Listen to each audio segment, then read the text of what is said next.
आपण पाहत आहात RK न्यूज, बातमी तुमची, आवाज आमचा। शिरोळच्या कमलाबाई शिंदे आदर्श समाजसेविका हिरकणी पुरस्काराने सन्मानित। कोल्हापूर येथे आदर्श फाउंडेशन तर्फे मान्यवरांच्या हस्ते शिंदे यांना पुरस्कार प्रदान, सामाजिक कार्याचा गौरव।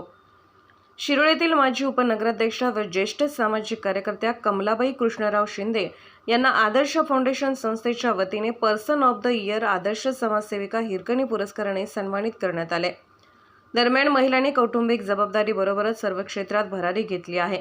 महिला सक्षमपणे कर्तबगारी सिद्ध करीत आहेत। समाजाप्रती केलेल्या सामाजिक कार्याची दखल घेऊन माझा सन्मान झाला, याविषयी आनंद वाटतो।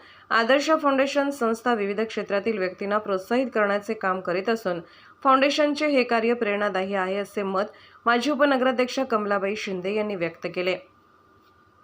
कोल्हापूर येथील राजश्री शाहू स्मारक सभागृह येथे झालेल्या समारंभात कोल्हापुरी फेटा, सन्मानचिन्ह, सन्मानपत्र देऊन माजी उपनगराध्यक्षा शिंदे यांचा गौरव करण्यात आला।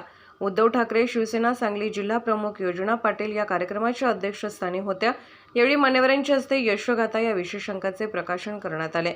या समारंभात सोलापूरच्या सामाजिक न्याय प्रकल्प अधिकारी प्रणिता कांबळे, राज्य निरीक्षक दीपाली लोहार, पश्चिम महाराष्ट्र सरपंच संघटना अध्यक्ष प्रदीप माने पाटील, शाहू साखर कारखान्याच्या संचालिका रेखाताई पाटील, सावर्डे बुद्रुकचे माजी सरपंच प्रताप पाटील, माजी सैनिक फेडरेशनचे जिल्हाध्यक्ष संजय माने, ज्येष्ठ सामाजिक कार्यकर्त्या सुमन भगवानराव साळुंके, अभिनेते डॉक्टर दगडू माने, निवेदिता शिंदे, हर्षवर्धन शिंदे, स्नेहल शिंदे, अमरसिंह शिंदे, शिल्पा महात्मे, अश्विनी माळी, संजय भोसले, संजय काटे यांच्यासह आदर्श फाउंडेशनचे प्रमुख विजय लोहार, कार्यवाह वनिता लोहार आदी मान्यवर उपस्थित होते। प्राध्यापक गंगाराम सातपुते यांनी स्वागत केले। अभिनेते श्रीनिवास कळसे यांनी आभार मानले। सूत्रसंचालन प्राध्यापक ज्ञानेश्वरी देशपांडे यांनी केले।